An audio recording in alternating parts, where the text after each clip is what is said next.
Perkenalkan, nama saya Febri Safina dengan NIM 230951108. Di sini saya akan menjelaskan tentang pasteurolosis pada kucing untuk memenuhi tugas mata kuliah dari ilmu penyakit bakteri dan jamur. Sebelum mulai ke kasusnya, di sini kita harus kenalan dulu sama apa sih pasteurolosis itu. Pasteurolosis itu merupakan infeksi dengan spesies bakteri genus Pasteurella. Bakteri ini dapat ditemukan pada manusia dan hewan lainnya. Bakteri ini merupakan bakteri gram-negatif berbentuk batang atau basil. Bakteri ini merupakan bakteri anaerobik fakultatif dan tidak membentuk spora. Pada kucing, spesies Pasteurella yang ditemukan biasanya merupakan spesies Pasteurella multocida yang merupakan flora normal pada mulut dan saluran pernapasan kucing. Lalu apa sih Pasteurella multocida itu? Pasteurella multocida itu merupakan bakteri yang sering menginfeksi manusia maupun spesies hewan lainnya. Inokulasi dengan Pasteurella multocida itu biasanya mengakibatkan infeksi jaringan lunak. Namun, infeksi pernapasan dan infeksi serius lainnya juga dapat terjadi, terutama pada individu yang kekebalan tubuhnya lemah. Di sini bisa dilihat ada gambar dari koloni Pasteurella multocida. Saya mendapatkan gambar ini dari Google karena memang saya tidak bisa mengecek kasus yang saya dapatkan ke lab. Jadi saya mengambil contoh koloni dari bakteri Pasteurellosis ini dari. Nah, bakteri Pasteurella ini juga zoonosis loh. Jadi bakteri ini tuh bisa menginfeksi manusia. Banyak spesies Pasteurella berpotensi untuk menyebabkan penyakit endemik.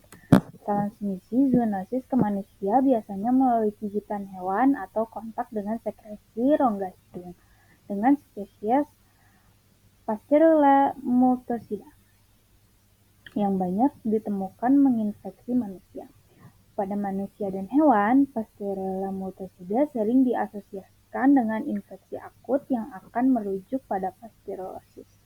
Pasteurellosis, pneumonia, atropik rinitis, dermonekrosis, selulitis, abses, meningitis, dan hemorrhagic septicemia, hingga kematian.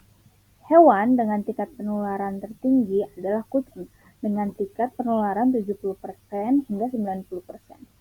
Anjing memiliki tingkat penularan lebih tertinggi kedua, yaitu 20% hingga 50%. Akibatnya, sebuah penelitian menemukan bahwa spesies Paraciela dapat diisolasi dalam kutur luka pada 50% luka akibat gigitan anjing dan 75% luka akibat gigitan kucing.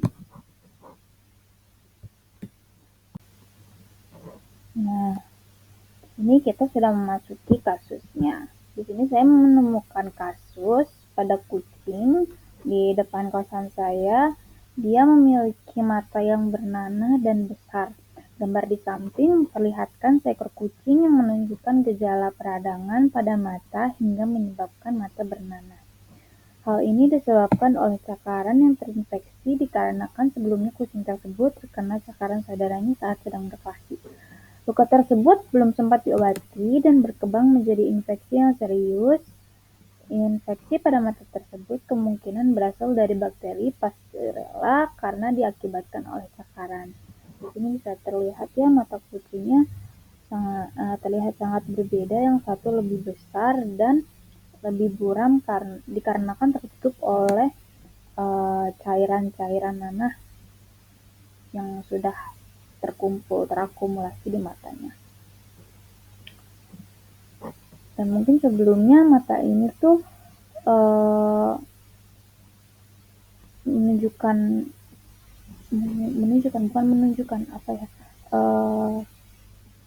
terbentuk abses di matanya hingga keluar nanah.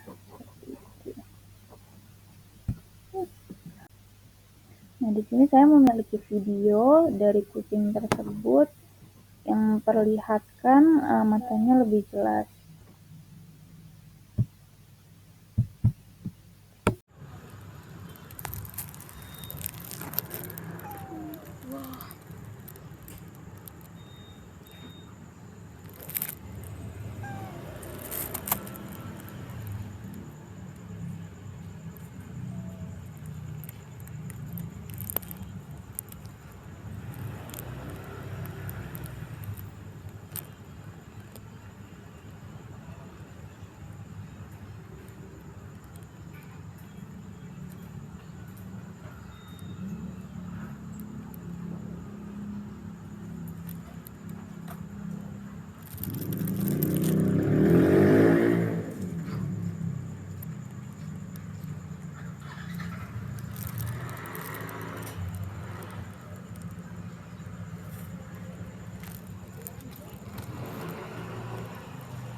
Lalu di sini ada tantangan dalam diagnosis dari Pasteurella ini, karena sakit mata akibat infeksi Pasteurella ini memiliki gejala yang mirip dengan sakit mata lain, seperti infeksi virus dari Felin herpes virus, salah tulis, maupun infeksi bakteri lain seperti chlamydia ataupun mycoplasma, ataupun mungkin dari faktor non-infeksius lain, seperti dari alergi. Gejala yang ditimbulkan pun umum, seperti kemarahan, pembengkakan, dan keluarnya cairan dari mata. Namun, pada kasus ini, saya sebelumnya melihat kejadian di mana saudaranya itu mencakar dia sehingga terjadi infeksi, di mana mata kucing sebelumnya terkena cakaran. Dan biasanya kalau misalnya infeksi-infeksi lain, misalnya seperti yang lebih umum, infeksi chlamydia itu dia awalnya tidak disebabkan oleh cakaran. Nah, jadi saya mengambil kesimpulan bahwa ini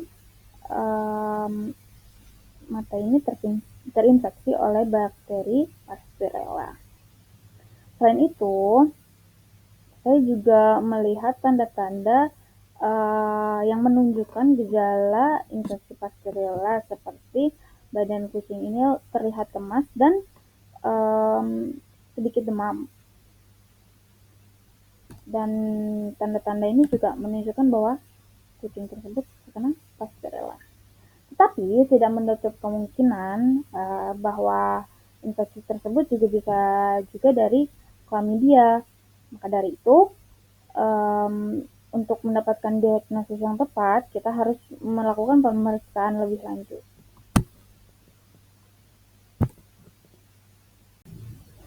Seperti yang sudah saya sebutkan tadi, untuk mendapatkan diagnosis yang tepat, kita dapat melakukan dengan kultur bakteri dari jaringan atau sekresi yang terinfeksi. Dalam kasus ini, matanya. Jadi kita bisa mengambil cairan-cairan yang terakumulasi di matanya dan mengujinya dengan media agar. Pasteurella tumbuh dengan baik pada media agar coklat dan agar darah, tapi tidak tumbuh pada agar meconicis seperti bakteri gram negatif lainnya. Strain biasanya positif untuk katalase, oksidase, indol, dan sukrosa. Nah, di sini juga bisa diberikan solusi untuk pengobatan. Di sini saya mendapatkan beberapa antibiotik dari jurnal-jurnal yang telah ada. Di sini bisa didapatkan dari penisilin dan beta-lactam yang dipotensiasi, amoxicillin, Clavulanas potassium adalah antibiotik lini pertama untuk pengobatan infeksi Pasteurella. Ini diteliti oleh Roy dan kawan-kawan pada tahun 2007, Freshwater pada 2008, Perez Gracia dan kawan-kawan pada tahun 2009. Lalu ada Quilon, Cephalosporin, dan Macrolida modern juga diindikasikan. Ini diteliti oleh Freshwater pada tahun 2008 dan semua di sini ada semua 84 isolat Pasteurella mutosida dari kucing yang menderita infeksi saluran pernapasan di Eropa sepenuhnya sensitif terhadap fluofloxacin dan juga sangat sensitif terhadap enrofloxacin dan marbofloxacin. Ini diteliti oleh Moyer dan kawan-kawan pada tahun 2019. Selain itu, dalam studi terbaru yang dilakukan di Spanyol, isolat Pasteurella dari saluran pernapasan kucing sangat sensitif terhadap berbagai antimikroba yang diuji. Ini diteliti oleh Lee dan kawan-kawan pada tahun 2021. Hal yang sama ditemukan pada isolat yang diambil dari kulit kucing di 12 negara Eropa dan ini diteliti oleh De Jong dan kawan-kawan pada tahun 2020. Di Kanada, hampir 100% dari 39 isolat paling sensitif terhadap trimethoprim, sulfamethoxazole, penicillin, enrofloxacin, doxycycline, cefovecin, cefalexin, amoxicillin clavulanas, dan ampicillin. Namun, hanya 66% yang sensitif terhadap gentamicin, 46% terhadap amikacin, dan 36% terhadap erythromycin. Ini diteliti oleh Houssel et al. Pada tahun 2018. Dalam kasus yang parah, keputusan terapeutik harus didasarkan pada tes sensitivitas antibiotik. Jadi harus tes dulu sensitivitasnya untuk menemukan antibiotik yang cocok untuk pengobatan dari Pasteurella ini. Nah, infeksi ini juga bisa dilakukan pencegahan seperti vaksinasi. Nah, vaksinasi ini fungsinya untuk mencegah infeksi dari virus sehingga memperparah dari infeksi Pasteurella yang sudah ada. Pastikan kucing mendapatkan vaksinasi yang tepat untuk penyakit yang dapat meningkatkan risiko infeksi, termasuk vaksin untuk virus yang dapat menyebabkan stres pada sistem kekebalan tubuh. Jadi, kekebalan tubuhnya bisa untuk melawan infeksi Pasteurella. Lalu, kebersihan lingkungan juga harus dijaga.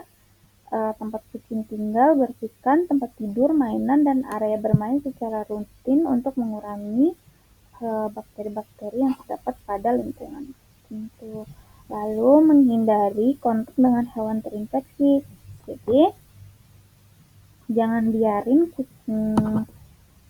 kucing yang terinfeksi dekat-dekat dengan kucing yang sehat agar penularan tidak terlalu menyebar.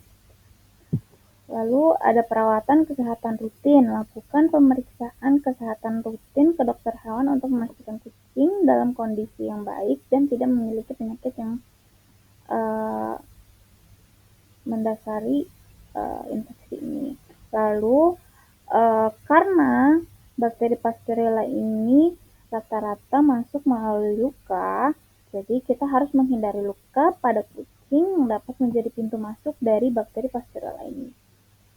Jika kucing terluka, segera bersihkan dan diobati. Jadi kesimpulan yang bisa didapat dari pembahasan yang sudah saya bahas tadi, Pasteurella pada kucing, Pasteurellosis ini merupakan infeksi bakteri yang disebabkan oleh bakteri Pasteurella. Bakteri ini umum terdapat pada tubuh kucing, terutama pada bagian saluran pernapasan dan pencernaan. Lalu, kesimpulan yang kedua, bakteri Pasteurella dapat menginfeksi mata jika dipicu oleh luka dan bakteri Pasteurella masuk melalui luka tersebut. Lalu yang ketiga, Pasteurellosis dapat diobati dengan diagnosis yang tepat dan metode pengobatan yang tepat juga. Infeksi Pasteurella juga dapat dicegah dengan menghindari luka terbuka dan segera sterilisasi luka agar tidak terinfeksi lebih lanjut dan menjadi lebih parah. Nah, slide terakhir ini merupakan jurnal-jurnal untuk obat yang tadi saya sudah cantumkan pada slide solusi untuk pengobatan.